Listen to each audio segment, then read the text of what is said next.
Ever heard of a killer? I drop bombs like Hiroshima.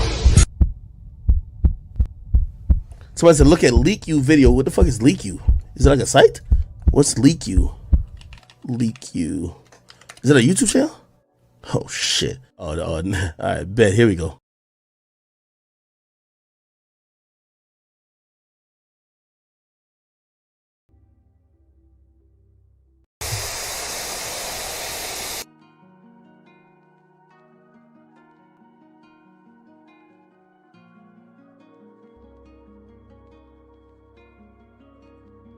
Like you lost another one.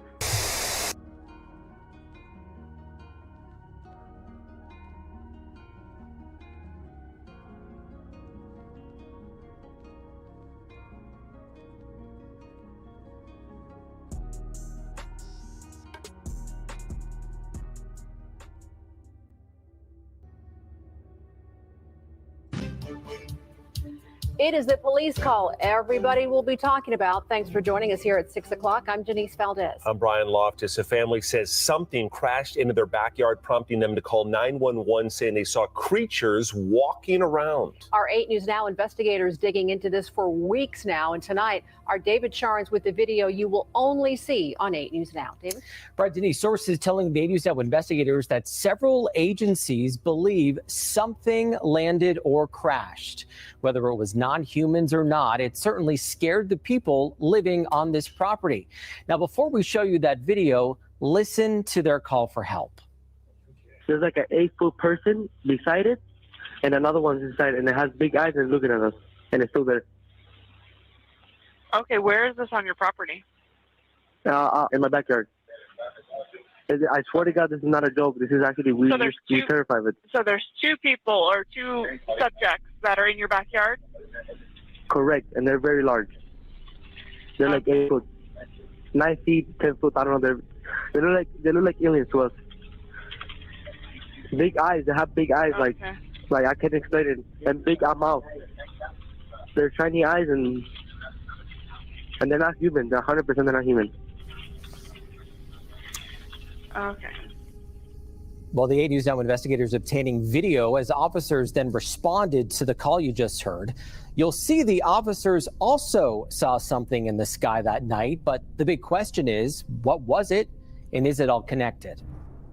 Leave her alone. It's almost midnight on May 1st when a Las Vegas Metro Police officer's body cam catches this, something flashing low in the sky. 911 emergency. Minutes later, there's like an 8-foot person beside it, and another one's inside, and it has big eyes and looking at us, and it's still there.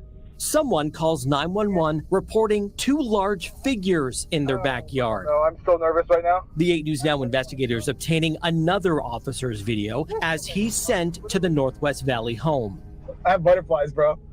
Everyone saw a shooting star, then these people say there's aliens in their backyard. By now, it's more than an hour after that bright light. Officers meeting up with the caller and his family. What'd you see? It was like a big creature.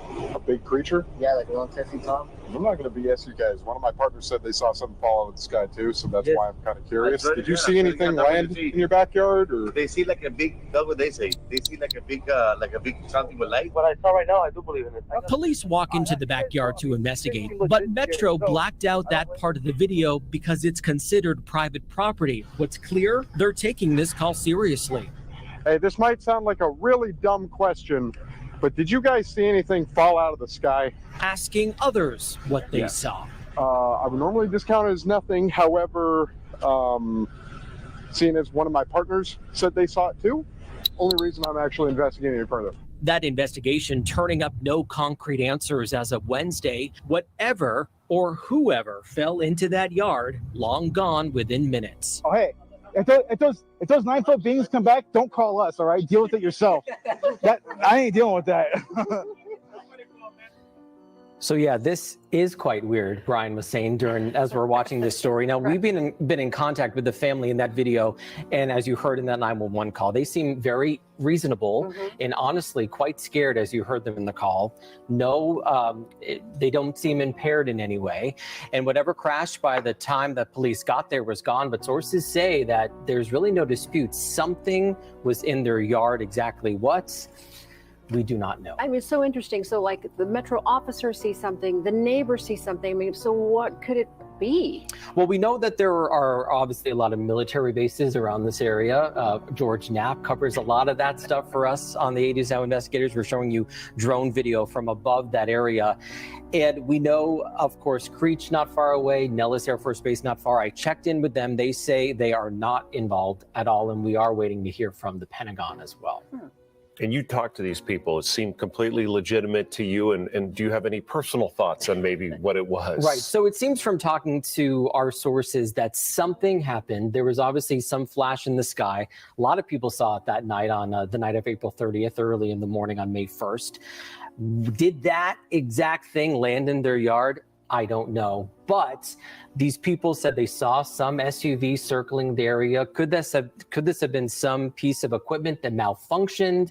Maybe they saw something and then someone came. I can't believe we're talking about this. Right. Someone came and retrieved it from the backyard in the SUV. We don't know. This all comes as a former high-level intelligence officer, a veteran, was on News Nation talking about how there is a program where the government collects some unidentified objects. So this might be that. We just don't know. We're going to work to find out, though. And Brian no substances. They were looking with clear eyes. Very interesting. Not big buggy eyes, though. This is really unique. Thank you, David. Hello, everyone. Good morning, good afternoon, good evening, everyone. I hope you all are having a fantastic day. I wasn't quite sure if I was even going to make it to this live, honestly, today. Man, I have, it's been a very long day, a long weekend for me. But I wanted to come through because I did want to talk about this particular story because there's more. I just wanted to lay that little bit foundation there so that we know, what we're talking about here. Now, just so that you all know, just a few advertisements really quickly, and I will be making some commercials for this, but excuse me. I now have a We Are Not Alone YouTube channel. You will see it in the chat there. It is called We Are Not Alone. This is the channel right here. Please follow it when you get a chance. I'd like to do, because when this channel gets struck, which is typical, I want a dedicated channel to this topic, and LeakYou Mysteries it's perfect for this. On top of that, everyone, I have started season 2 of my podcast platform, Spotify, Amazon Music, Apple Podcasts, as well as Google Podcasts. So my podcast is also called We Are Not Alone, followed by a pipe, and then of course, my LeakYou.com.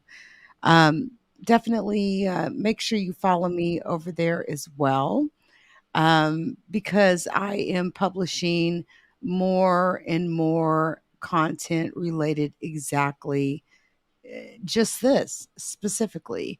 This story has gotten this whole topic has gotten so major that I'm almost doing it full time at this point.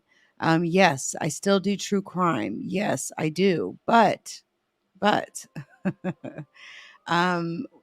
this topic is just as important to me. Okay. Just as important. So definitely I publish every day at 9:30 or 9 o'clock. I'm sorry, 9 o'clock Central Standard Time. Until I get to the point where I'm not publishing every day, I'll let you all know. Then I usually go to a more of a weekly format. But this is season 2 of my podcast. And amazingly, I was in the top 20% of most watched podcasts on the true crime genre just last year. So quite a major accomplishment, for me. Now, I've got some additional things that I would like to show you. News 8 has really been on top of this because it happened in their backyard, right? This is in Vegas. And I would like to show you this. Particularly because I think it's quite interesting. So the title is as such: Las Vegas alien 911 call is not a hoax, sources say. So what happened? So let me present this to you and let's kind of dig off into this. And then, guys, I've got something very special that I'm going to show you here after, okay? To kind of give you guys more of an understanding of this topic overall. This is just the beginning, guys. This is just the beginning, okay? Really, we are not alone, everyone. All right, let's go. It was the streak seen across the sky, now seen around the world. This, as our 8 News Now investigators confirm, Metro actually set up cameras at this home where a family called 911 claiming to see aliens in their backyard. And tonight, a fierce debate is underway about the legitimacy of an alleged UFO crash. Good evening. I'm Janice Valdez. And I'm Brian Loftus. Our 8 News Now investigators reporting about terrified members of a local family who told police they had aliens in their backyard. Chief Investigator George Knapp here to piece it all together. You know, as with all things UFO, the public debate is ferocious and ongoing. Was it all a hoax? Were we duped? Was it all an evil plot, a cover-up, all of the above? We took another look at the hubbub to separate wheat from chaff. The fireball captured on a police body cam on the night of April 30th was real. The American Meteor Society says witnesses reported seeing it all across the West, from northeastern Utah to Southern California. Another Las Vegas resident sent us a video of the same object recorded on her home camera. Investigation by Nexstar station KLAS. As the story of the Las Vegas incident spread across newscasts and social media, one of NASA's planetary defense officers weighed in to say it was likely a small meteor that fell to Earth hundreds of miles away from Las Vegas. Police videos obtained by 8 News Now indicate Metro officers were among the witnesses. One of my partners said they saw something fall out of the sky too, so that's why I'm kind of curious. The appearance of the meteor seemingly triggered the events that followed. A frightened family called 911 and told police they had 10-foot-tall alien beings in their backyard. Officers responded to the home minutes later, interviewed the witnesses, canvassed the area, and cautiously inspected the backyard to look for intruders. One thing noticed by the officers was a circle in the soil. In conversations with us and in a podcast interview, Angel, the main witness, suggested the circle might have been created when an unknown object landed in the yard. Social media sleuths have since pointed out that the circular image has been viewable via Google Earth for more than a year. The family told us by phone they had seen suspicious vehicles with men in black types checking out their home. Turns out there is substance to that. A retired police officer fessed up on News Nation that he spent days staking out the house to see what, if anything, unfolded.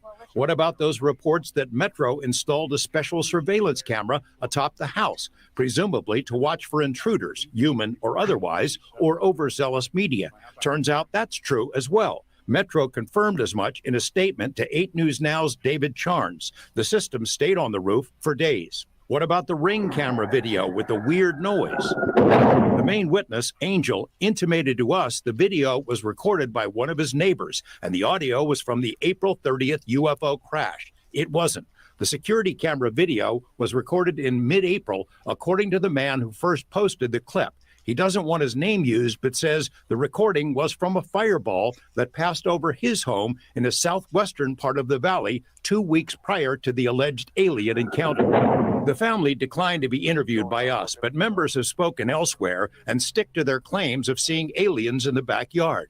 Dozens of people on social media have analyzed and dissected the images with various claims of aliens spotted in the shadows. Police do not believe this was a hoax call, which could be a crime if done intentionally. In the fervid swamp known as UFO world, our coverage of the story was itself seen as a dastardly plot to distract attention away from a prominent whistleblower named David Grush, who stepped forward around the same time. Grush unveiled his explosive on-camera account on News Nation, which is owned by the parent company of KLAS. In spite of the local news story, Grush's story was reported by news media all over the world. Curses foiled again. All right. So, I mean, what do you make of this whistleblower, David Grush? He first reached out to me about a year ago. We've been in contact ever since. He's the real deal. I mean, he had a distinguished career in the Air Force. Then he went to work for a 3-letter agency you probably haven't heard of, the NGA, which basically tracks everything in space, in the air, in the ocean, under the ocean, on land. They keep tracks of everything. He has the highest security clearances in our government. And in that capacity, he interacted with something like 2,000 SAP, special access programs. And he learned along the way that we're reverse engineering crash flying saucers, and he's been telling that to Congress under oath behind closed doors. And I think they'll probably bring him back. So it's a pretty intriguing story. A lot like what we've been hearing about out in the Nevada desert for a long time. Right. Of all the stories you've done over decades and decades, this one has really gone worldwide. The backyard alien? Yes. Oh, it's crazy. It's crazy how much email we get, you know. We're not done with it. We'll see where it goes. This is not the last of that story. No. All right, George, thanks for that. Now let's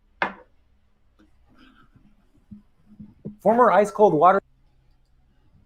All right, guys. So things getting a little weird, right?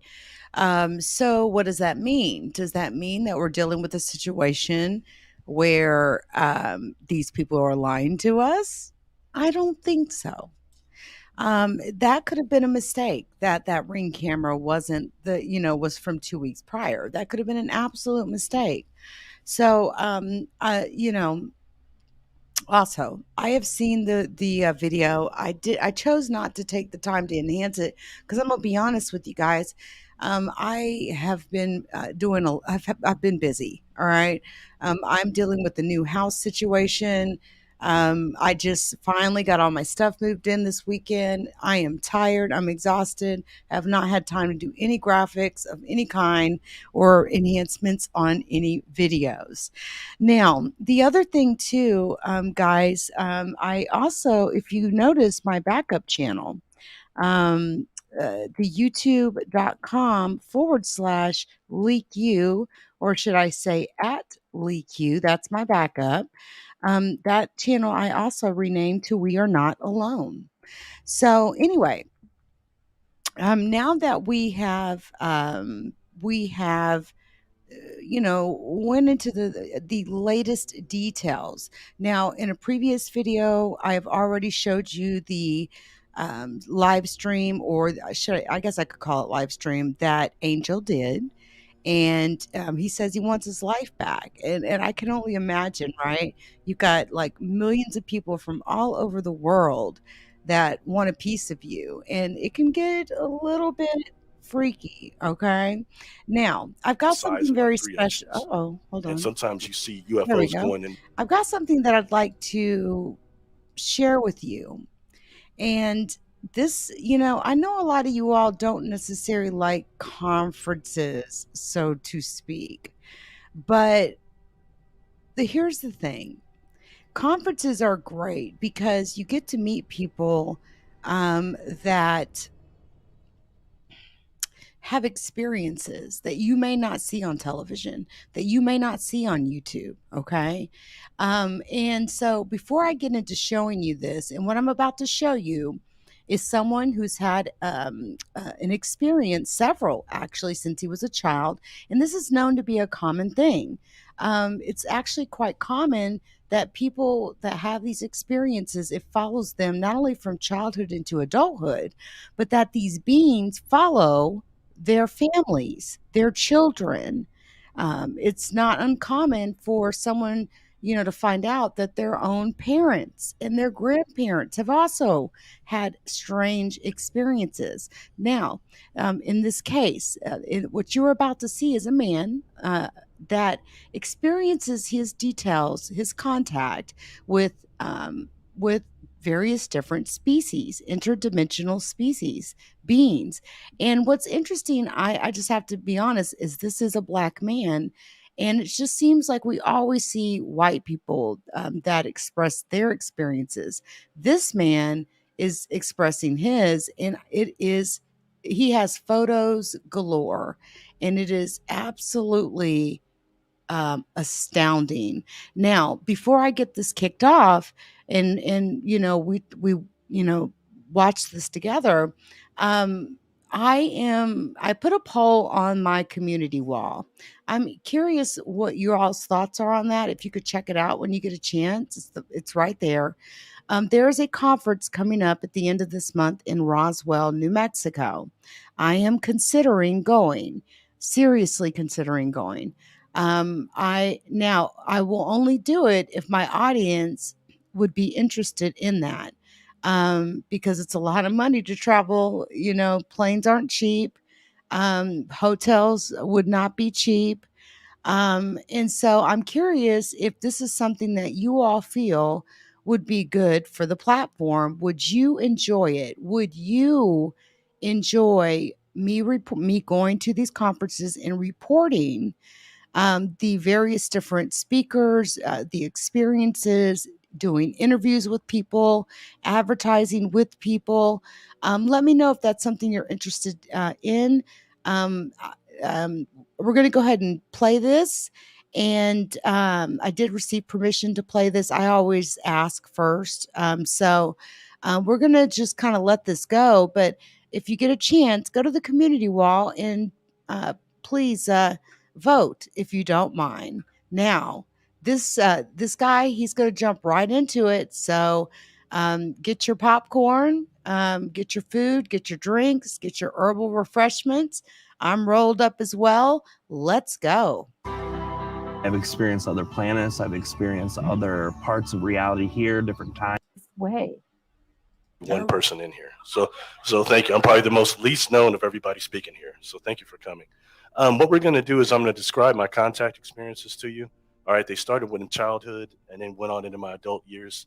And what I'm going to do is take you through some illustrations I've had done by Christine Dennett. There's about probably 35, 40 of them. So we'll try to get through them and then we'll do some talk, because a lot of times some of this stuff will resonate with somebody that has experiences. Or I found, so this is my 5th conference. A lot of times the attendees have more knowledge than me. So I think that's really, worthy. I saw these angelic forms in my mind's eye still. And there's the Uranta book, got problems with that book, but they call the higher angels super nanofem. That's what I believe these were. And Christine's wonderful, but these didn't have a face. What they look like is like 1,000 strands of light, and they were non-corporeal. And I will say I've dealt with extraterrestrials of a very high vibration, but these were different. They were so regal, and that type of love, I think a little bit more might have burned out my chakras. You don't think? It makes me wonder if we're capable of that type of love. I've never felt anything like that. So that's just the difference in them there, and that's also what led me to start speaking out. I just want to throw these 2 things in real quick. This is from Ray Hernandez and the Free Organization. And I wanted to point it out was that actually when dealing with 1,664, but when it talks about the type of contact, positive, see that? The amount of negatives are very low in there. And the reason why I bring that up, because my experiences were all positive. Again, you got another one there. And I think that the media is so busy saturating us with abduction, MeLab, all these things like that. And don't get me wrong, I think that exists and is real. So people are experiencing that. But there's a whole lot of people like me that have had positive experiences, and we just get put under the rug. So that's just something I wanted to throw out as far as what the statistics show.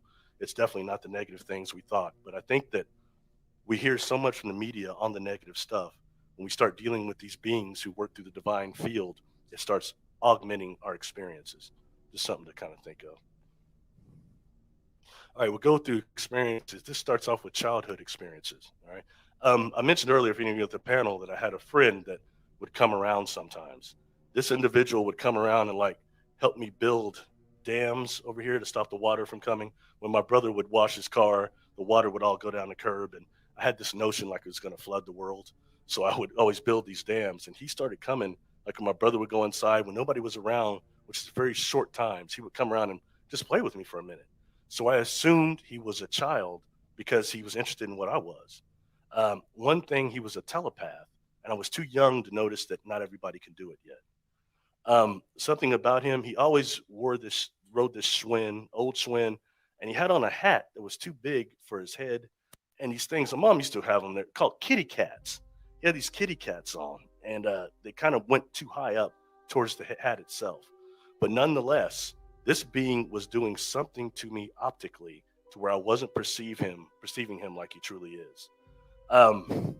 In fact, some kids had tried to push me off of a slide when my mom was in conference. I was on the playground, and it's after school, and these kids were trying to push me off the slide, and he came up out of nowhere and stopped them. So I knew that then they'd see him, they thought he was human too. So he was doing something, you know. In fact, that day we went on the side of the playground. He says he has a book bag on that day. He says, I want to show you something. I said, what? And he runs, but takes about 4 steps and jumps. And he must have jumped about 12 feet. And I saw these things come out from underneath the book bag. Have you ever seen a ladybug when they put their wings out? They look kind of like little X's, black underneath. That came out. I was like, you're some sort of insect. Get the hell out of here. And he didn't come back for a long time. Okay, so it's one of those things, sometimes you see something that defies perception, it scares you.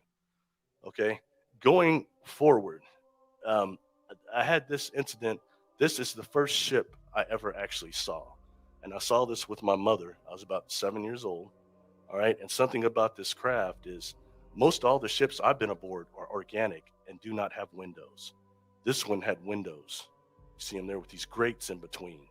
And later on, we'll go into what I think this actually is. I think that is actually a time ship. And it kind of had one of those deep basal hums, boom, boom, boom, boom, boom.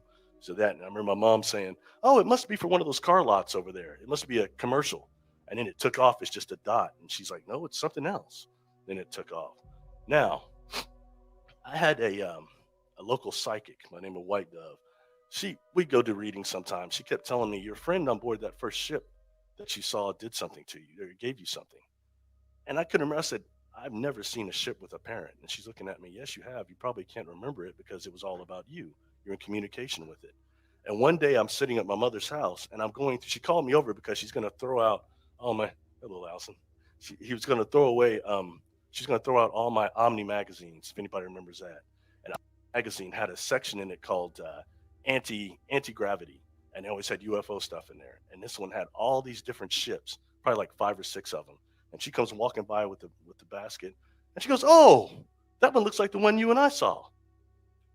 I said, what? I got a good memory. I said, what? Can I remember that? Only when I deal with these other beings can I not remember. Okay. Now, or at least there's fragmented my deals. So I decided to go get a regression done. I said, I want to know, what did I see? Why can I not remember it? And I really advise any of you, if you've seen a craft for a period of time, you feel like it was in connection, you might have beings on a super conscious level, get a regression. Don't let it be like I was. I wanted to be like, I'm not like Travis Walton, I'm a conscious experiencer. But the truth is, in 4 different experiences, I'm missing a total of 20 hours of time almost. And what I was remembering was not accurate, at least not good enough. So when I do this regression, that's another picture of a ship that's from Mexico, but it looks quite like it in real life. You can see the windows again. When I do this regression, suddenly I'm standing in front of these gentlemen. Now, look, I'm gonna tell you all something. All right, if you've ever listened to anything I've said, I've kind of mocked the Nordic things, right? Mocked the Nordics just a little bit, in that they all look like Fabio. Yeah. Sorry. Thank you. Try not to do that again.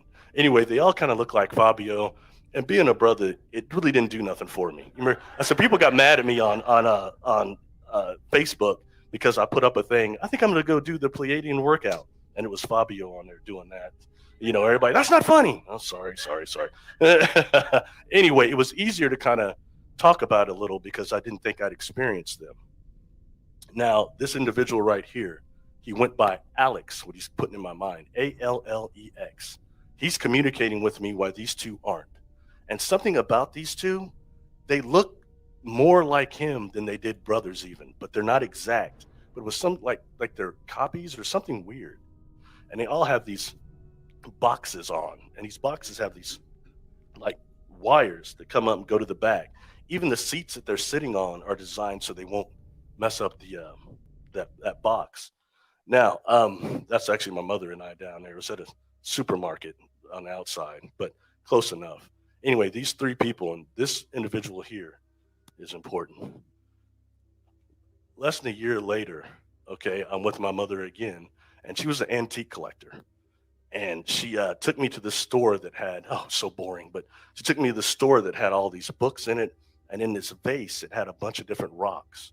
And I took a liking to one of these rocks because it looked like a TV show I was watching on Nickelodeon at the time called Under the Mountain. And under the mountain, there was a gentleman named Mr. Jones. He gave these twins a set of rocks that looked quite similar. And they were telepathic. There were some kind of weapons, excuse me. So I kind of took a liking to that. This gentleman comes from around the back, and he starts talking to me. First thing he says, if I mentioned earlier, young man, is Igneous rocks metamorphic by nature? And I said, yeah, but it takes like millions of years. It needs to be like the Hulk, Bill Bixby and Lou Ferrigno. It needs to be immediate, you know?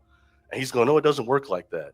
Now, I'll tell you, who comes up to a 7-year-old kid and says that to him unless you know something about him? Yeah. So this rock, he actually gives me this rock. I thought he worked there, but I see now he didn't. But he knew these people. So he gives me this rock. He said, I'm going to let you have that rock, but I want you to do something. He hands me a paper, and it's for the Kansas Mineral and Gem Society.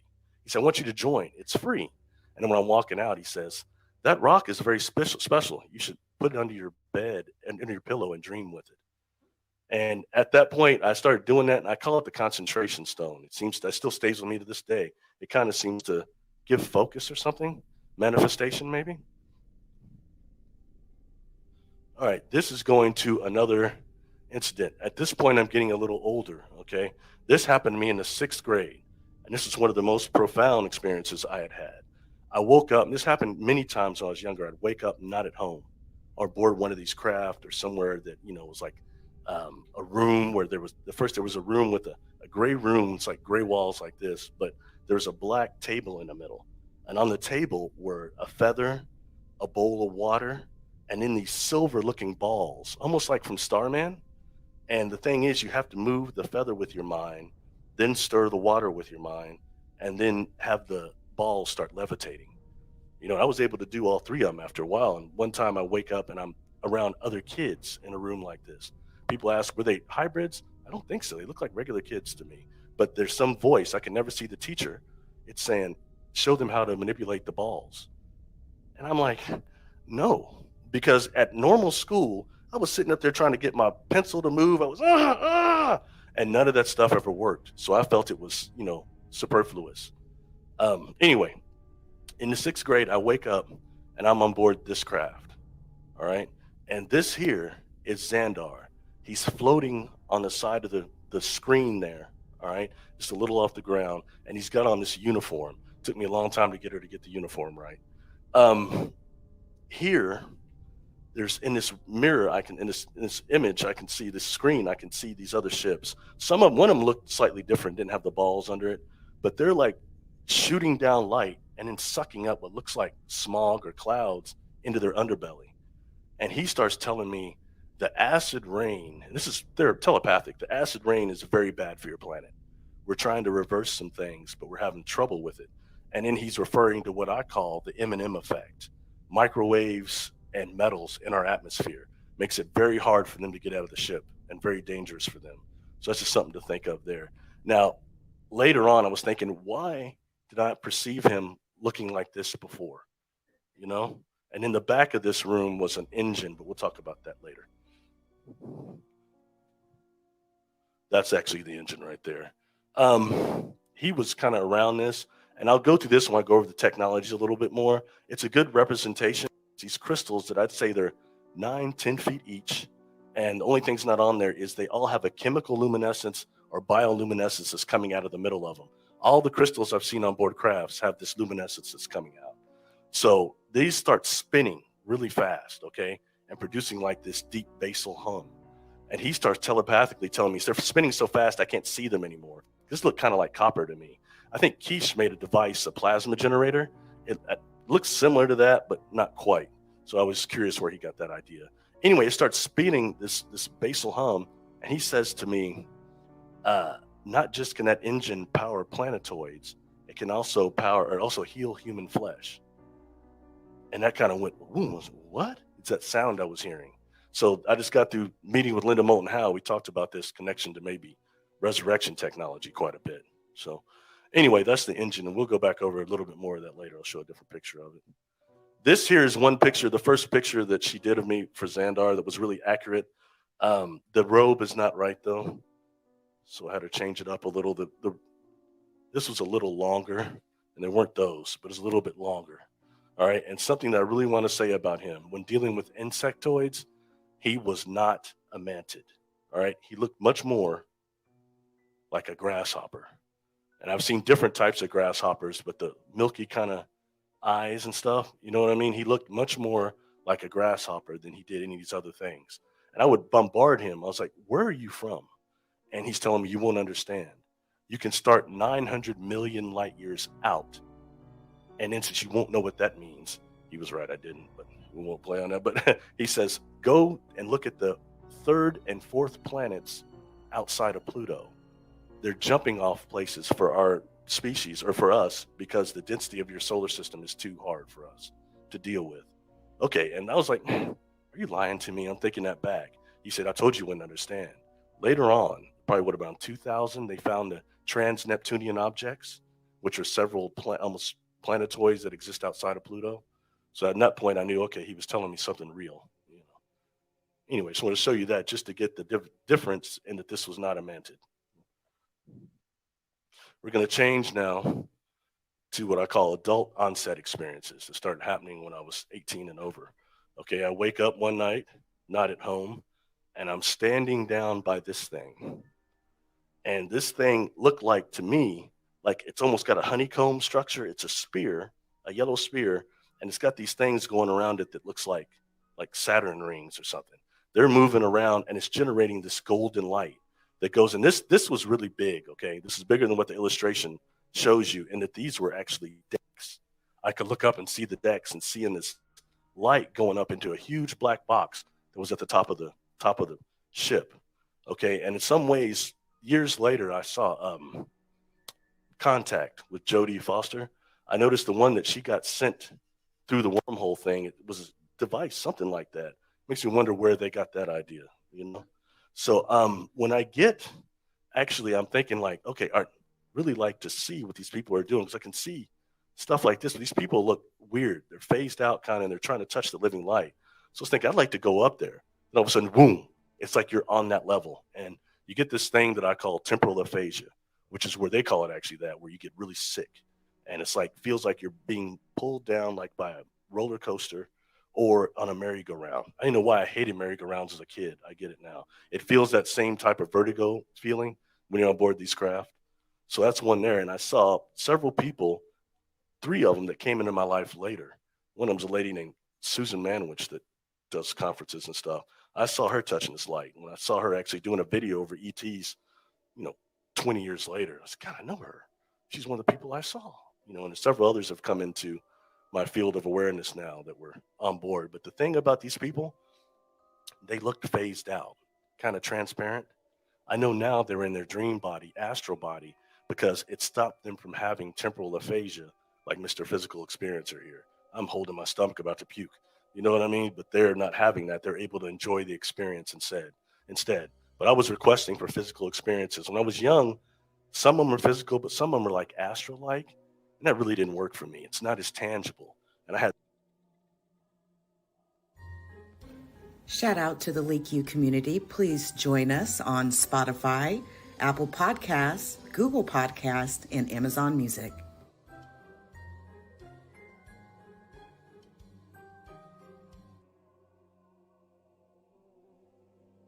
Please hit the like. Thank you. I had thoughts like, I'm going to grab me a piece of technology. I'll prove this is happening to me. But when you get on board that thing, there's so much temporal aphasia. I wouldn't grab it, nothing. Okay, this here is a craft that I saw. I was actually with my ex-girlfriend. She was from Israel. And it was our first year in college.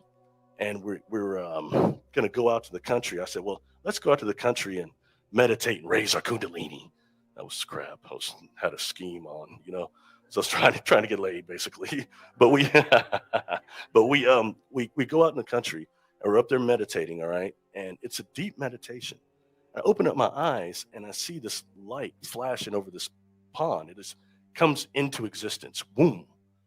And I see this thing on top of it. It's not too far away, and this is moving in like circles. And every time the light comes my way, it's going woo, woo, woo. And one point I look at her, she's meditating in like Hindu style. And I told her, I said, do you see this thing out here? And she never opened up her eyes. Hey, man, that's your thing, man. That's your thing. Leave me be. All right. So I went back into meditating. And then later on, when I opened up my eyes, this thing is, she's looking at it, okay? And she's like in between the glass and the console. And I was going, hey, they've been there a long time. Don't F it up, by tripping out. And she looks at me, she looks at the craft, and she started like hyperventilating. And then they just boom. And next thing I know, we're standing outside of the car, And I see this thing do this. And by the way, this is a door right here. When I got taken on board this craft, that is a door, and I'll show you what's actually in that door. This is part of the change it started doing. It started like kind of shimmering a little bit, sparkling to a degree. Goes to that. And then it turns into this. And what it looked like was, if you ever seen the original Superman movie with Nicholas Reeve or Christopher Reeve, he got sent to Earth on a ship that had like these stalagmites coming off a ball. It looked similar to that, but it almost looked like a molecule, the way these rods were connecting it. And this thing was moving in the sky like this on a rotation. And I can start seeing it shooting out a very faint light, and it's just touching the Earth. So it was doing something with the Earth, trying to help on the love frequency, I do believe. But I'll tell you, just seeing this really threw me for a loop. I mean, I couldn't find anything. It's not Ezekiel's wheel. I couldn't find anything in the media that supported what I physically saw. And then I come across, actually, I believe he's here, J.J. Hertock's Keys of Enoch book. I had it for years. But in the middle of that book, there's something he calls tripyramidal and bipyramidal Merkabahs. And he actually shows them morphing into like three triangular deal. A little different, but I mean, it's the same process I saw. So that's just, I think, noteworthy. But seeing that and seeing how something could be a metal craft and then suddenly turn into living crystals, what the heck? You know what I mean? It really blew me away. So this is that door I just described. This is the door. And I call this the anti-gravity room. I guess that's what it was. Okay. Most of these ships, like this one, the inside the walls seem like they're mushroom-like. That's how I know that they're some type of fungus is how they're growing, and they told me to. But it's like this mushroom type of stuff. There's a huge beam there. It's got this blue stuff in it. And the beam that actually pulled me into the craft was blue. Now, I did a little research on that because I'd heard from fellow contactees that as a melanin-dominant person, we don't have to be disinfected when we go on board the craft. But actually, they're giving me information like there's some type of a kind of a nuclear deal, a small amount of it to this. I think that actually kind of sanitizes us a little bit when you go on board.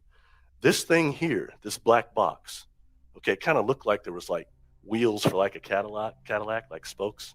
Okay, but this thing was big. It was huge. And it's got these carbon nanotubes that are going into the organic wall. And when I look at this thing, it's sitting at like a 90-degree angle. And it's huge. When I'm looking up at it, I start feeling that sickness, the temporal aphasia. That's when it started for me, was on board that, in that room. So that's what I call the anti-gravity room. I think that what they're doing is using this energy and releasing the anti-gravity, the orgone type of energy, on the skin of the ship itself, and allows them to use the anti-gravity from that point and become much less susceptible to our forces here on Earth. This here is a room that was, I think it was upstairs. And, it's very dangerous because, one, it's not just mushroom-like, but these little window things, they almost look like garage doors. I get too close to one because I'm curious. I'm sick anyway, but I'm like, what the heck is in there? Because no one's forcing me to do anything. So I kind of just try to peek in there and see what's in there. And all of a sudden, boom, you're in that room. And that temporal aphasia gets even worse at that point. Okay. This here, we'll go through this. This here was different. I walked too close over there and I got sucked down there.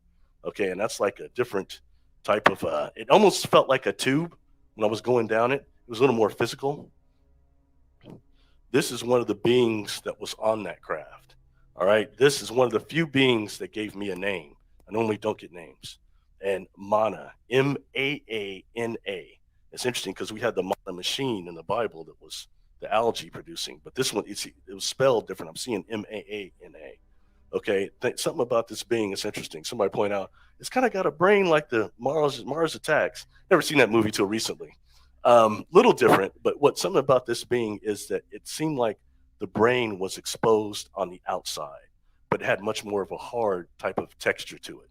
All right, and this being stood tall, 7.5 feet, I would say, and the telepathy coming off it was extremely strong.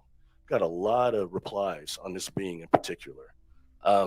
Amphibious is what is communicating with me. Amphibious from outside the multiverse. So whatever this planet is from, you can't think about that. How do you get out of the multiverse and have a water planet? It doesn't make sense to a degree. But anyway, so that's the main being that was on there that communicated with me, or one of them.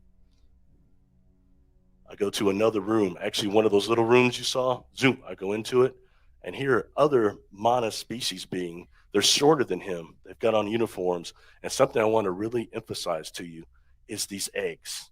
These eggs look like they were like plastic on it, like almost a glass type of texture on the outside, and on the back they were metal, but they had these wires in the back that went into the organic wall.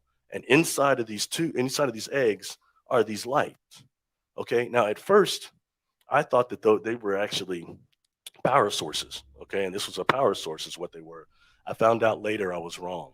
I was in a certain room, and I'll show you that one, and the temporal aphasia got so serious that I was gonna throw up, and the experience was about to be over. And two of these lights emerged from one of the eggs, and one of them attached here, one attached here. And I think they were doing something to my time field because the temporal aphasia got less at that point. Okay, so anyway, main thing I want to express is the eggs, because they're in every room of this ship. Some of them were big, some of them were small. And I noticed a lot of time these beings are paying attention to the eggs. That's because these are non-corporeal entities. I think command officers, actually, and they're all listening. You know what I mean? And when they saved me, kind of helped me, that's what gave me that thought. So what I'm presenting to you is, what is it really like to be on a multi-dimensional ship? It's not like Star Trek, okay? Had a hard time dealing with that, but hey. That's the room, and when I went too close to this one, I got sucked down there. Like I said, it felt like a tube. Then I wind up being in another room. This one, okay? And I call this the biosphere. I don't know what else to call it. First, when I get in there, it's metal. There's a metal top. And Xandar here is on this ship. He does something in that chair and creates this over. Now, I'll never lie to you, so I'm going to tell you something, all right? He was sitting in a chair that was kind of white, half chair, and I couldn't find anything to represent it. So I told her, screw it, just throw in the Captain Kirk chair. So the chair wasn't like that, but he was sitting there. These two, you've got an insectoid, you've got another one of the mana species, amphibious, but they were kind of actually phased out. They look almost like they're an astral type of a deal. They're not quite physical, not like him. He looked much more solid. And they're back there doing that. You notice in here is another one of these eggs. It's a small one. It's got the lights there. When he actually opened up this thing, it seemed like I'm looking at a planet that looks like I'm getting toxic gas. It's just something's wrong. And then we take off from this planet. So when they asked if anybody's been on another planet, I think I have, at least seen it anyway. I didn't know if they were trying to imply that's Earth's future or what it might be. Anyway, that's the biodome, as I call it. This room here, this was the final room on the ship I was in. I call this being the mother of the hybrids, although I saw no hybrids. Something that's a little different about this being is its eyes were a little bigger than what she has here. They were huge, okay? And she's caressing, leaning over this machine. It almost looked like it was part wood with metal on the top. It was very odd. Like I could have went just like this and it would just have popped open or something. Kind of reminds me where Worf stands on Star Trek: The Generation. They stand on that table up top that goes around the bridge. It looked like that to me, kind of. Okay, and this being starts communicating with me. And when she does it at first, okay, she's telling me this is old technology and I have to help fix it. I'm saying, what are you talking about? I've never seen anything like this in my life. And she's saying, no, it's old. And then at this point, what she does is it's like suddenly I go across the room and I'm smashing up against this melanin dominant eye with my nose. So whatever she did, she actually bilocated me, separated my dream body and brought her close for communication. I mean, I think that says a lot. We can't do that. I think it says a lot for what vibration these beings are on. Now, I never saw a hybrid in there or anything, but she was saying it's malfunctioning. It could kill somebody. Somebody. You know what I mean? It wasn't making full sense. But I've actually got a lot of responses on this being. A woman came up to me crying, said, I've never seen anybody represent that one before. Like I said, the eyes are much bigger. The arms are long. And once again, her suit was somewhat similar to the one Xandar had on. Not quite, but it was similar. Okay, sorry, this is the last room. Okay, I call this the descent chamber. When those beings, I was in the room with the mother when they came out of the light and they attach, and they're changing my time field. Next thing I know, I'm in this room, okay? And this room looked too small for me to be in there. And I'm thinking, what the heck is wrong with these guys? I'm too small to be in here.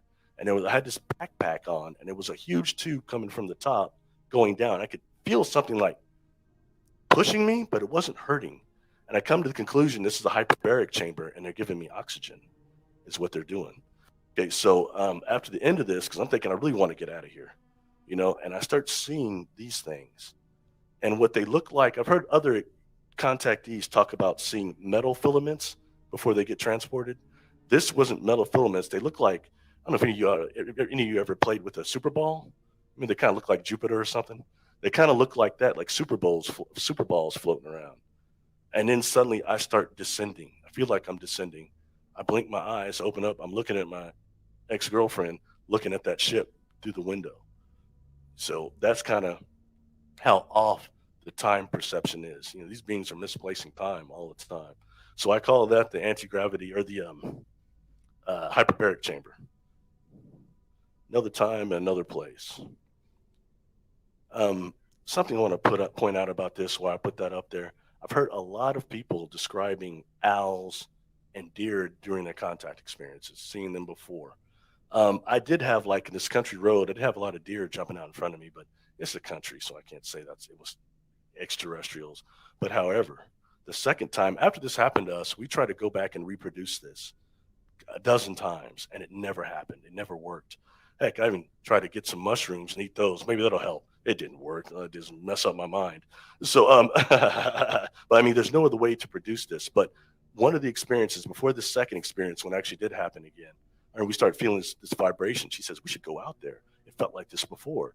We get out there. There's a ship like following us out there. I'm driving this road. I can kind of see it. She's watching it. We pull up and park, and the ship's gone. There's no hum. There's no anything. But there are all these fireflies. You know, only the women don't fly much. It's the men. So what we've got in the sky is hundreds and hundreds of lightning bugs lighting up, and the trees are going almost like the Amazon. Woo, woo, woo. I remember her saying, where's the ship? I said, well, maybe it's the firefly thing now.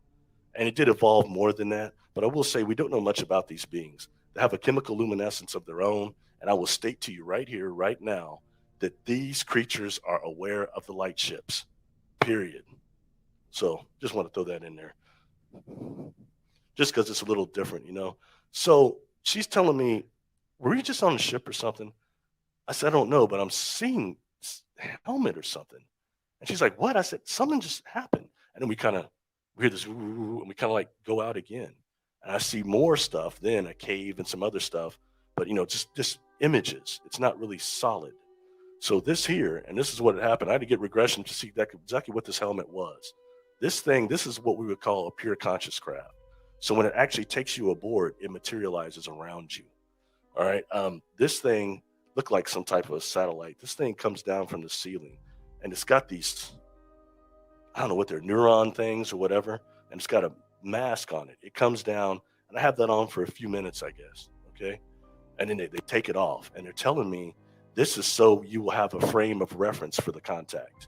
Otherwise, they're not corporeal enough always to interact with us, especially when they're trying to be physical like that. So the next room I experienced there is this. This is a little different than what you represented, but I'll explain it to you. There's a big beam in the middle. Okay. And what these are like these wormholes. I mean, they're like everywhere in this room. Some of them are opening and closing. okay, and I can see them. They're all over the place. Made me feel sick.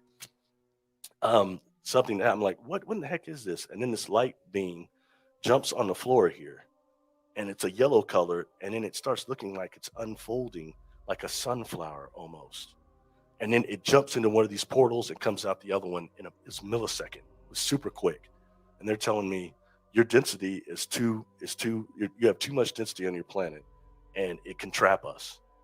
So I'm thinking, when I used to like go out and do exercises in fields, I would sometimes see what the Native Americans call wisps sometimes, and these blue lights and things like that. I was trying Carlos Castaneda's The Gate of Power, where you're out there doing that and trying all that stuff. And I started seeing these blue lights. It didn't dawn on me that what I might have been seeing is some of these non-corporeal command officers on shore leave. How advanced do you have to be before you need to play and release a little bit? But I never thought of that. I thought they would go out so quick. You see those things, I try to stop and watch, and they just go out. And I'd be like, man, stop a little bit. I didn't know if they were fairies or what they were. But I've come to the conclusion later that it's these beings jumping in and out of these micro wormholes on a ship like that. This is the next room. And this one was very interesting. To me, it looked like suddenly it was a part of a cave. Okay, you've got stalagmites coming down, but on the edge of these stalagmites are once again these golden balls that have these almost look like honeycombs. And that takes us a lot into what scientists call the honeycomb conjecture right now, and why bees actually make the hexagon to store their energy. There's a reason for that. So anyway, I'm seeing this, and then all of a sudden one of them will start looking like there's light crossing it. In fact, the new Star Trek movies, they when they get beamed, they have these light bands that go around them like this, and then they disappear. It kind of looked like light bands like that, and then what emerged from that was a humanoid, this form. And honestly, to me, it looked like the beings on Cocoon. You ever seen Cocoon? When they drop their skin, they look quite similar to that, actually, to me. And once again, they're communicating that we have to take on this form just to deal with the density of your solar system and your planet. So I'm picking all that up. But that was a very interesting room. Once again, implying that there's some organic faction even to this ship. All right, go through another one here. This one here.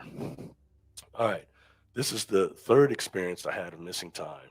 And this time I was with my ex again, and her parents had just moved down to Texas. Okay, so she still had control of their house, so they were gone. Had a big trampoline that hadn't moved out in the backyard. So her and I go lay on the trampoline, and we're trying to meditate or whatever. And all of a sudden I see this cloud come up from the trees, go over us and start swirling. I remember her going, oh, like that. And I just watched it for a while. You could see like stuff shooting in and out of it, looked like satellites or something. And then it slowly retracted back where it came from. And when it's starting to retract back, I can see blue beings, I can see beings, I can see technology, these wands, and we'll go into those. I can just see it. What just happened? So I wound up getting regression to find out even more. These are beings. Okay, when I go into this room, this bed, what it looked to me is like quartz crystals, diamonds, rubies, and maybe sapphires, all fused together to where there was like points coming off. And these little guys are telling me, get down on the bed. I'm like, hell no, man, that'll hurt. So, look, I cut up my back or something. They're saying that it wouldn't. And behind is Mana here. And this being they're communicating to me is more of a medical. But they gave me a name, not Mana, but these said they're Andromeda Council members. Never gotten names like that, okay? So I'm laying down in this bed, and the light that comes down, it's a little warm. I can just feel it, It's going back and forth. And the first thing I want to say is, you guys copying me? Looks like a copying machine.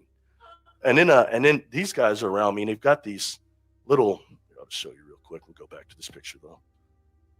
It took me a while to get this right. They've got these white stripes on their uniforms, but they all have one of these. It was a metal rod going to a very odd-shaped crystal with looked like fiber optics coming out of it. And the fiber optics was actually moving, okay? So these things very much gave the appearance of being alive. And I'm telling them, I say, well, are you copying me? And they're communicating to me, no, we're doing an upgrade of the light quanta in your DNA. Light quanta in your DNA, because you don't believe in yourself. And we find that painful. I said, I'm awake. I don't need this. They said, no, not enough for what you're supposed to be doing. That blew me away, but that's kind of what they were doing there. And I want to tell you something about these. These guys are maybe even smaller than is Please hit the the like. bed was low, Thank not you. much bigger than this. These guys are like 2 feet tall. I could really went like this and probably pushed them all down. You know what I mean? But they people have asked, well, they kind of look gray, like they're different color. And did they feel like biobots or androids? No, they felt like they were alive, living beings. Okay. They had a great deal of caring coming off them. Like I could have got off the bed. I wasn't forced to do anything. You know what I mean? But they were communicating that, and that's kind of what I got from that experience. It really kind of blew me away because I could, when I woke up or when this cloud went away, I could still see their faces. I could see the wands. I could see like something like a bed or something and stuff in the background, but I couldn't quite isolate fully what happened, you know? So that's that fragmented time with being a contactee sometimes. So I feel like somebody's resonating with that picture. Somebody out there resonating with that? No? Okay, once again, something else about this. What they kind of told me that these white stripes are connected to the fiber optics of this, which in turn interfaces them with the ship. And what you got with the first ship that I showed you, what it's actually, they told me how it's constructed, is that one, they have metals from a planet that is devoid of Van Allen belts. Okay, they mine the crystals from there, or different minerals or metals from there, because they've got a better resistance to cosmic radiation than anything like on Earth we know of. So they've got that, and then they also use a fungus, a type of fungus. And I told you earlier when I went into that one ship, I'm touching the wall, it looked like kind of like a mushroom, or like we call them toadstools where I'm from, but it's a harder texture than that. So that really threw the organic nature of all this into it. Matter of fact, something I mentioned earlier, you know, I still pick up information. I don't have physical experiences as much as they'll just send me information. And they're going on about the biosphere, the deep biosphere, if you know what that is. That's inside the Earth. If we get away from Admiral Byrd's thing and interterrestrial cities, it's actually a part of the Earth that contains like 90 to 95% of unknown bacteria here on Earth. And it's like the size of like 3 oceans. And sometimes you see UFOs going into the ground. And we start dealing with the concept that some of the craft themselves, and another part of the compound they use to make the ships is they're using their DNA too with this compound. And then they grow it over a micro wormhole in space. That makes it much more durable. Okay.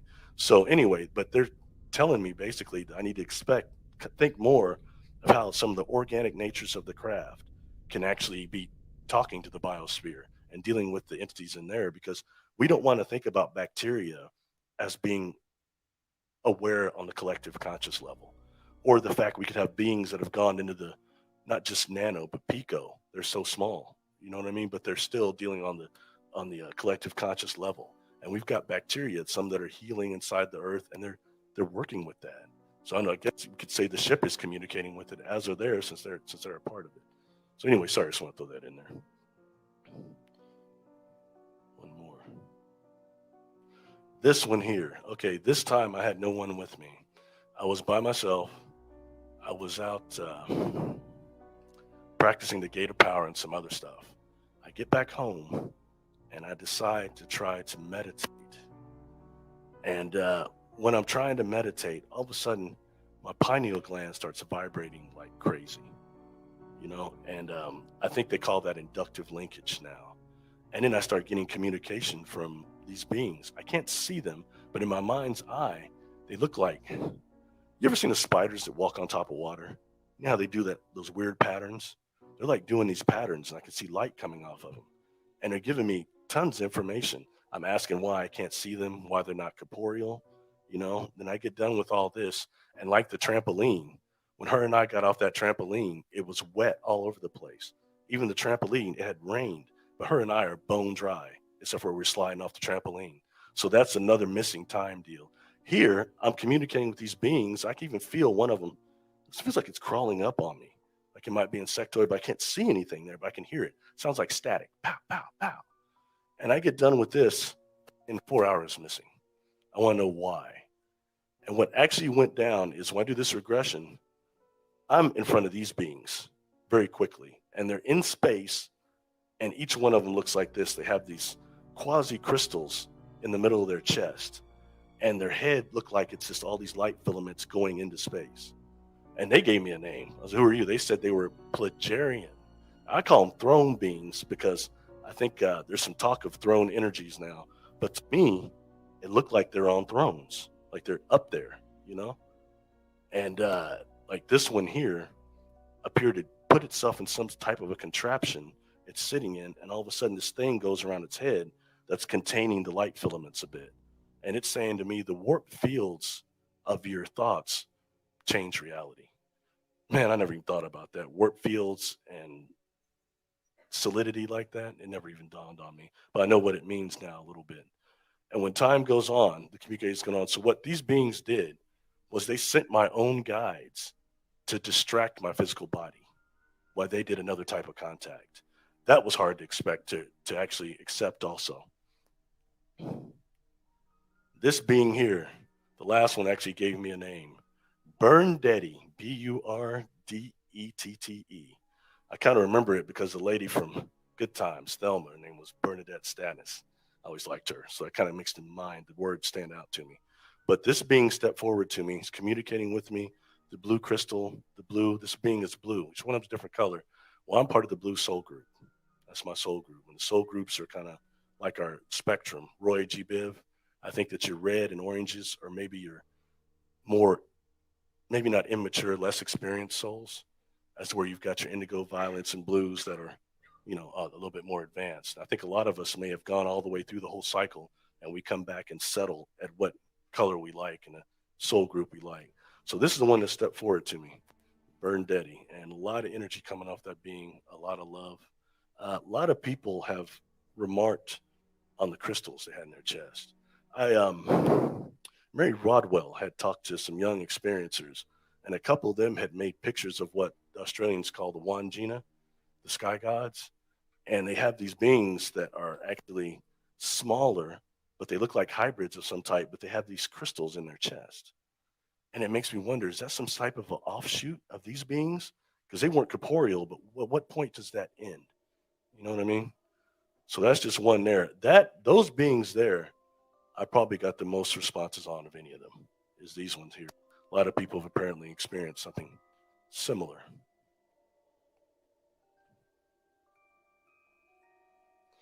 UFO technologies. Okay. I've shown you a few of these pictures already, but just to go over it. Once again, we've got a ship here that's constructed of metals from a Van Allen planet, lacking Van Allen belts. You've got their DNA in there, and you've got also a fungus, some type of a fungus that allows these things to grow. And they're grown in space. So I think if you were to actually look at a shipyard, it would be like when you see a mushroom patch, how they're popping up. I think that's quite similar to a ship field out in the space. So even now, I think they were using the president's glass or the president's limousine was actually constructed in zero gravity so that it would be much more durable. Something about it makes it much more durable than things that are bonded here on Earth. So I think that's got something about it. And the fact that they grow this over a micro wormhole means that the wormholes themselves, the engines themselves, are also wormholes. So I think that's really big. Once again, I already showed you this, so I won't go over it a whole lot. But these black boxes have popped up on several of these craft I've been on. And when I start asking what they were, they're telling me they called them inertial dampers to actually make the anti-gravity field around the skin of the ship for travel. So I don't know if that's interdimensional, I'd imagine both, but that's kind of what the boxes are. And I've had a lot of discussion over that because some contactees have said that the black box actually has taken their soul, mixed it up, or they've got a soul transfer through the black boxes, or that the black boxes themselves actually contain souls, soul energy. And, I started thinking on that as bioenergy runs the ship itself, but it's not the same. There's no one trapped in there. And what they're referring me to was a lot of orgone energy or prana. So I think it's a lot of life energy. And when you see a UFO kind of hovering over the water like that, what they're doing is sucking up the water and actually filtrating it for pure orgone energy. So I think that says a lot about USOs. This here is that engine I already described to you. All right. It was very big. This is when it is deactivated. So there's no light in there like it was actually light glowing in there. But when actually these things started spinning and the hum started, it changed and it started looking more like this. I couldn't see the crystals anymore to a certain degree, but it's emitting just a ton of energy. You know what I mean? Especially almost rainbow type of colors. So that's that there.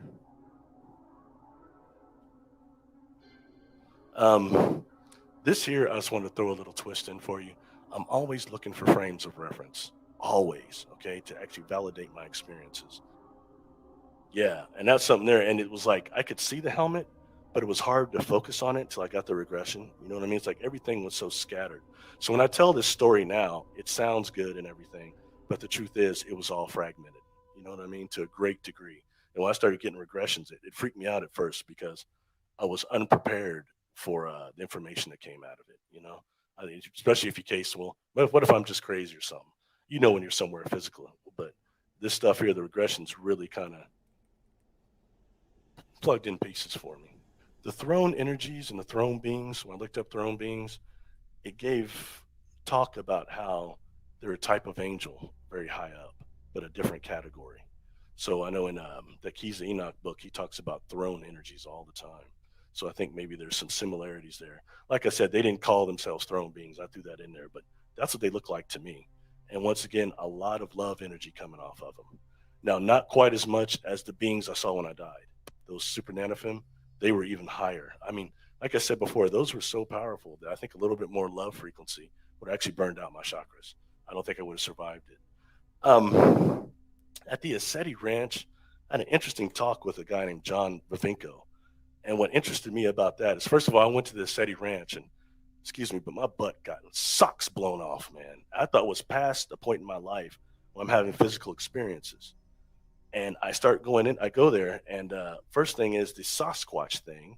I mean, these things are messing with me out there. And like my brother said, man, you didn't even really believe in Sasquatch, did you, till you went out there? I said, well, I don't know, man. But out there, it really blew me away. The Sasquatch. Then I was walking back on property with the guy that worked there, Albert, and we see this craft close to what they call the Pleiadian circle there. It's kind of hovering over this pine tree. And I could see it moving. And he starts going, you see that? I said, yeah. And then it starts morphing right then. And it starts moving towards the mountain. And poor Albert, man, he's a young cat, but he's going like this. And then I see it goes down to the mountain, okay? And then the light comes back on. I can see it. And Albert's really down in it. I was like, man, what are you seeing? And because it came back up and went back down and lit up again. And he says, it's impossible. It's impossible. Never mind that. Delusion is not shared. What are you seeing? And he tells me seeing the same thing, you know? And that really, really threw me for kind of a loop there at the Ascetti Ranch. So I don't know at what point, but I did because of what happened to me the first time I was there, I got invited back the second year to speak. But I went and got a hypnotic regression done for the stuff that happened to me out there. Because I'm trying to get in contact with this ship when I'm seeing it go, trying to, tune into it. And what I kept picking up is white cactuses. A bunch of them, like in a strange configuration. I told Albert that. He said, maybe you're seeing like a botanical or something. I don't think so. I think those are crew members. That's what I was trying to see. And it almost takes us back to something like it would have been Doctor Who, the last one that Tom Baker did, if you know who that is. He had a being he was battling called Meglos. And Meglos shapeshifted into look like him, but Meglos's original form was a cactus being. So it kind of makes you wonder, where do some of the cactus come from, especially the ones that have like, peyote and stuff in them and things that have that hallucinogenic factor. So that's kind of what happened. But something else I saw in this regression is I seen a device inside of Mount Adams. And this device is actually scanning people's life memories, and then it releases an orbs, and orbs can be seen out there like it's nothing. And if you look at the quantum hologram of consciousness, that theory is that the quantum hologram can be attached to our individual cell. Now, my knowledge of the quantum hologram is if we see a UFO, sometimes you'll see just one, then you'll see two, then there'll just be one and it'll disappear. That's because when they actually go through that frequency change, it creates a copy. So if I have this phone and I throw it through a wormhole, okay, when it goes through, there's going to be a perfect copy made that stays on the surface of the wormhole and doesn't go all the way through. So the surface has a lot of information on it. So to the point of where I will say that so many of these beings in type 1 and type 2 civilizations are actually using the quantum hologram to exist. They may have been extinguished a long time ago, but they can still exist through the quantum hologram and interact with our brains through the divine field. That's why kind of all this stuff about abductions, all the negative abduction stuff is messing with people that are having contact experiences like this. I honestly believe that. So anyway, sorry, back to this. Any other pictures? Sorry, I get too carried away. Oh, real quick, the quantum hologram, they're finding calculations that can attach it to the individual atom. So that takes us to a whole nother deal. It's it's actually what's on the edge of that, on the surface of the wormhole. So it's going to exist within the wormhole itself on the surface, the quantum hologram. But I think that these beings, if they're already extinguished as a civilization, can use that information, that quantum hologram, to communicate with us.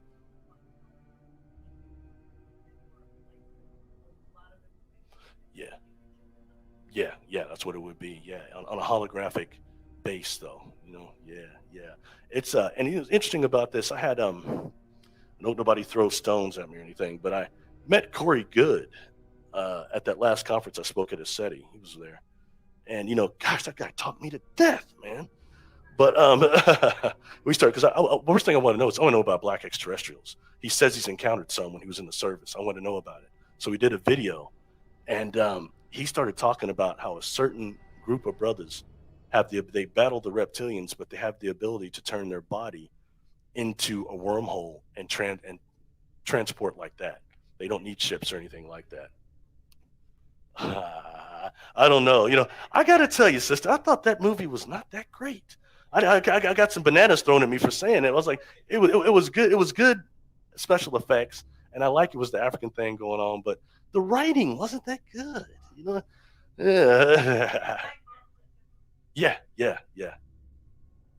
I mean, they're all. Were you like DC or something? Yeah, it is fun. It is fun. I think some things we start dealing with metamorphs. Maybe that's not so far out. And if we're going to actually advance as a species, what happens? There used to be an old show on Nickelodeon again called The Tomorrow People. Came out of Britain, and what they were supposed to be the next step of Homo sapien. And you got these people, these kids, they'd break through, and all their telepathic abilities would be on. They could psychokinetically move things. They could transport themselves. So when you start dealing with things like that, and what he was saying, I think it's interesting to cross-reference that. I've got some things I'll post on Facebook every now and then called hyperdimensional stargates, and what they deal with is actually taking like certain tones, certain chants, and imagining certain ancient geometric structures and placing them on certain parts of the body. Okay, and it's supposed to give you the ability to transport interdimensionally by using that. It's an advanced technique, but I think it's worth anybody looking at. It's called plasma warp physics. Yeah, it's on there. If you look up, type in internal stargates, probably like 15, 20 of them will come up. The gentleman that did it has made I think it's about 10, 12 of them actually. Like one of them emphasizes extreme forgiveness. You do the forgiveness on a bad situation, and then you start placing some of these shapes over certain chakras, and it's supposed to help. In that J.J. Hertog book, Keys of Enoch again, there's one of the pages on there, he talks about fire letters, what he calls fire letters. And what they are is Hebrew words. They're designed to both evoke light beings and do other things. And, my ex, like I said, she's from Israel. I believe she still teaches Hebrew at this day at the local synagogue. So she's very fluent. And I show her this. I said, can you tell me what this means? And she looks at me and she said, oh, those are words we're never supposed to use. Yeah, she started really tripping out on the book, So I knew that there was some validity to it. Like one technique is taking your crystals and putting them in a Mogden Star of David. And then you sit in the middle and you start meditating and using some of these fire letters. And on that page in that book, there's got to be 100 of them on this one page. You start using some of the fire letters and then try to see you manifest a light being. You'll see like a golden deal. You start seeing beings going through it. So it's a good technique. Sometimes we're too afraid to experiment with our consciousness to really let this stuff come through. So, sorry, I'm going on left on you guys. Oh, shoot.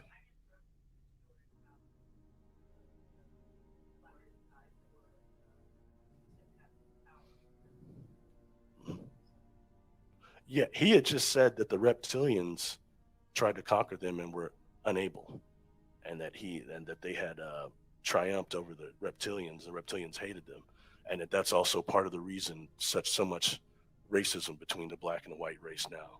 He was saying that kind of trickles down from that, which is an interesting point of view, I guess. Like I said, I've had a lot of experiences, but I've only seen one melanated person that I thought was from the stars. She called herself Andy. I was at a club one night. I wasn't partying that night. I didn't feel like being there. I was like 21. Just to go back real quick, there are these beings like, I don't think I said this, right here, these guys. I called him a charter.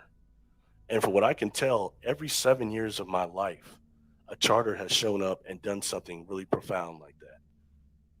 Like they said something or touched me in some way, and then they're just gone. How many times have you met somebody and they come to you in an airport, a bus station, something like that? They tell you something profound and they just go back in the crowd and they're gone. But every 7 years, I've noticed one of these coming around. And if you are attuned to energy, like his energy wasn't assaulting me, but it was like a push. You know what I mean? A very more advanced vibration he was carrying. So, and the woman I met when I was 21 was quite similar. Now, she was so good looking that my mind went offline. But, my friend Dell would say that that's part of the sisters from the Andromeda that actually was responsible for the Mayans. Yeah, she's a contactee that has had contact with a lot of large black women with dreadlocks that are very aggressive towards men. They don't like men. They beat a few brothers down, actually. Yeah. She says, my friend, I met her friend before, and she says her husband isn't into this stuff. They're in Chicago. She makes dinner. He goes to dump the trash or something. He comes back, and he's way late. She was worried about him. He comes back. He's all bloody and messed up. He said, my God, what happened? He said, I was dumping the trash. I turned around, and these big sisters there, and they hemmed me up. They beat me down, and they told him, your wife is part of our lineage, the Andromedan lineage. And we know you've been thinking about cheating and stepping out. And I said, what are they going to do if he does that? They said, they're going to take him out. Come back and take him out. But there's several people that have claimed to be beat up by these women and that they are represented in our entertainment industry quite a bit. One would be the predator who's got the dreadlocks. But, actually the predator would be an insect, not a reptilian. Didn't you all kind of think it was a reptilian when you look at their skin? They would have been an insect. Their mouth, that's a mandible of an insect. Another way they're shown in media would be Whoopi Goldberg as Guinan. She's got the dreads. By the way, Patrick Stewart invited her to be on the new Picard series, which is really good. Yeah, you seen it? It's pretty good. It's worth watching, definitely. But that's one there. There's another one, The Walking Dead. Michonne, she's got the dreads. What is she carrying? A samurai sword. She's a warrior. Just little things like that pop up. I'm always looking for. I'm sorry, what's that?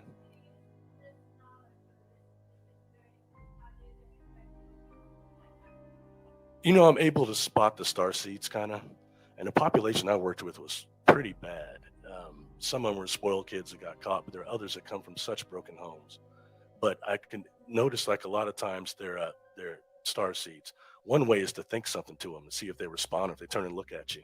The younger they are, the more offended they are by it, but that's one thing there. But I never actually talked about extraterrestrial contact with any of them. I never went that far. They're too busy trying to fight and stuff, But that's one way to kind of spot and try to help mature someone who's going through this stuff, or at least give them a role model or something for it.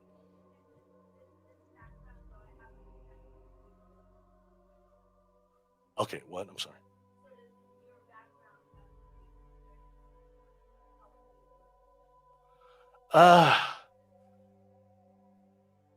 I don't know. I kind of able to read the kids really good, because I get a lot of friends saying, you start doing readings. I said, I won't. And then finally I got talked into doing them. And my friend Larry said, man, you do them all the time. You do them with those kids.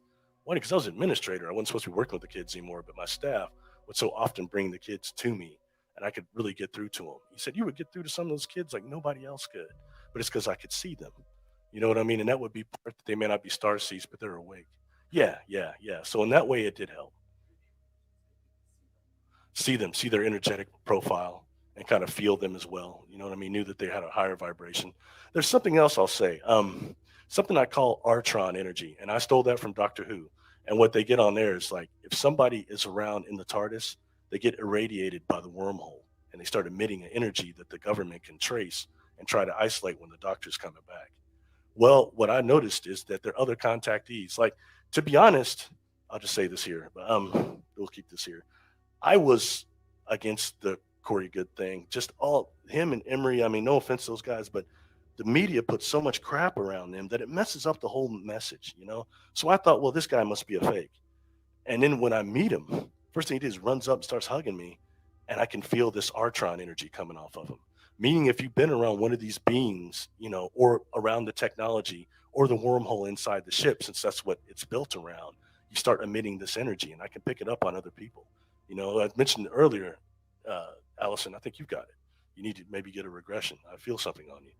Each time, so far, I haven't been wrong when I say that. Yeah, so that's kind of the Artron energy, and I think that kicks in a lot. So when Corey started hugging me, first of all, a brother's not the hugging type. I kind of, every man in my family will give him a hug. It's the worst thing you could do, you know. But the first thing I feel coming off him is a ton of Artron energy. So I had to deal with that first before assuming he was this or that. And it was actually a good collusion. You know what I mean? Not what I expected. So sorry. Did I answer your question, or I go so far left that it was, you know what I mean? Yeah. But the Artron energy, I think, is very real. And so far, it's helped me to isolate other contactees. It just comes off in waves. Like some people will know, like I can't prove anything, but I'm telling you what happened to me, and you might resonate with it. You know what I mean? It's just one of those things. You may be accustomed to Artron energies. He is the man who harnessed lightning. He really is the quintessential wizard. He envisioned new technologies far before their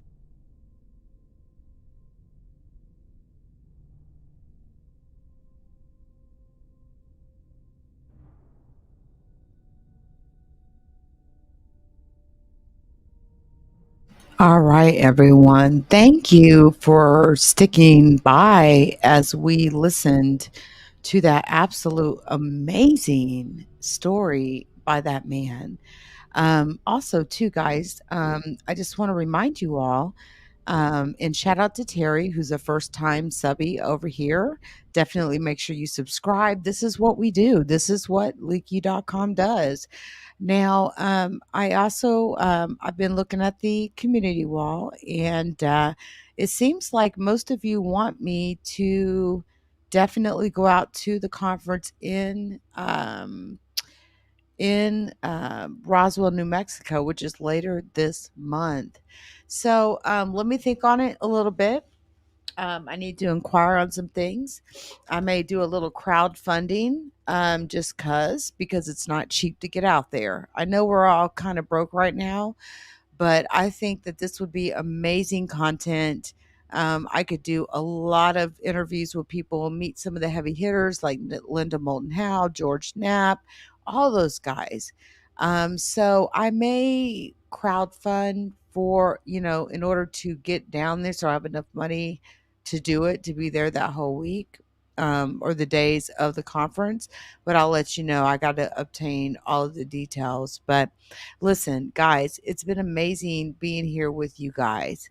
You guys are amazing. I appreciate how understanding you are, because you're not a stupid crowd. Nobody in my community, you know what I'm saying, is dumb. You all always look at all angles, and I'm so proud of you guys for that. Speaking of, is it okay if I run a few ads? Appreciate you.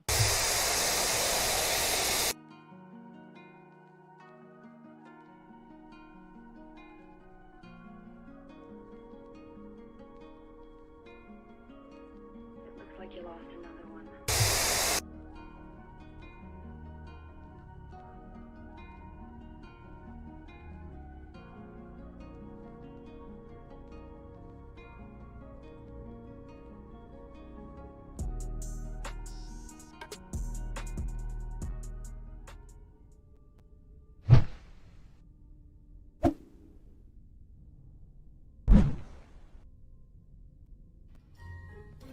Shout out to the LeakYou community. Please join us on Spotify, Apple Podcasts, Google Podcasts, and Amazon Music.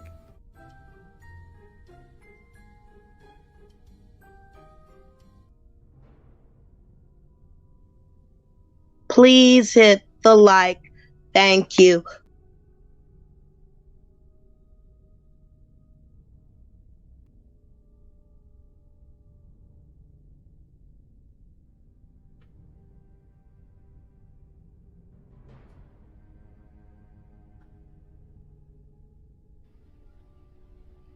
All right. I just put the link to my Anchor page. If you go to this page, this has links to all of my podcast platforms. So if you're not on Spotify and you have Google, Apple, Google, Apple, Amazon, there's also other podcast platforms that I do update to. So there you go. Go to that website and you will find your way where you can subscribe to the podcast. It is titled We Are Not Alone, LeakYou.com. Of course, I got to leave my name in that title, right? But that is the name of the podcast. We are not alone. And guys, I feel like I found purpose in my life.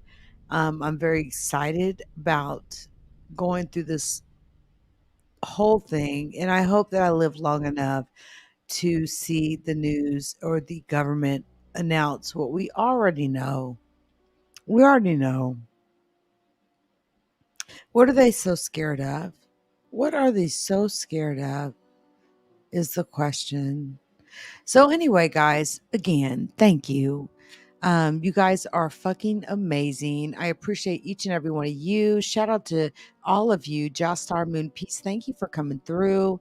I really do appreciate you guys. Zero Lightness, Emmanuel, Third Eye, Gloria, Terry Daniels. I'm just going up the list here. Let's see here. We got Zero Lightness in the building.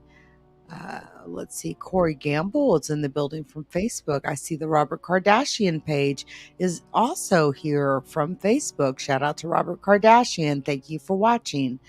Let's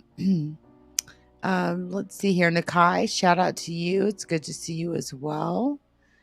And yeah, it looks like I may be up at my distance. I can't go any further up. So my apologies, guys. I appreciate, you guys coming through. I really, really do.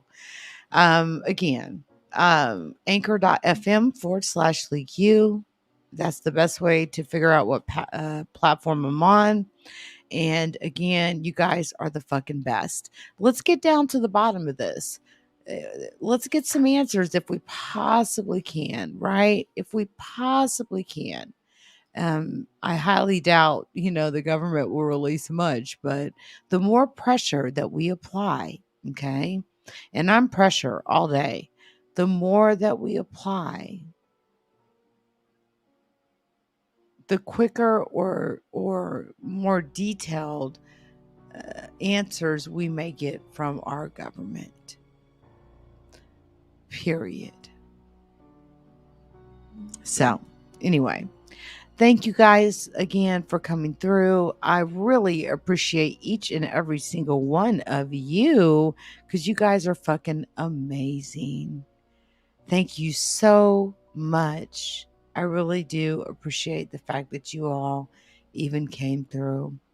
Until next time, everyone.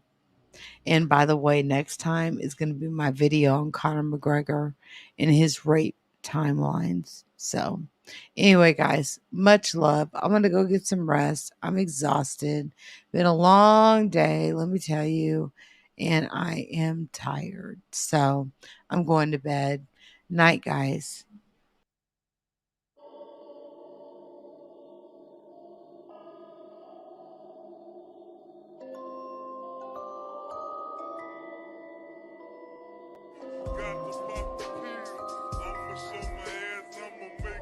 The judgment sentence that you are an asshole.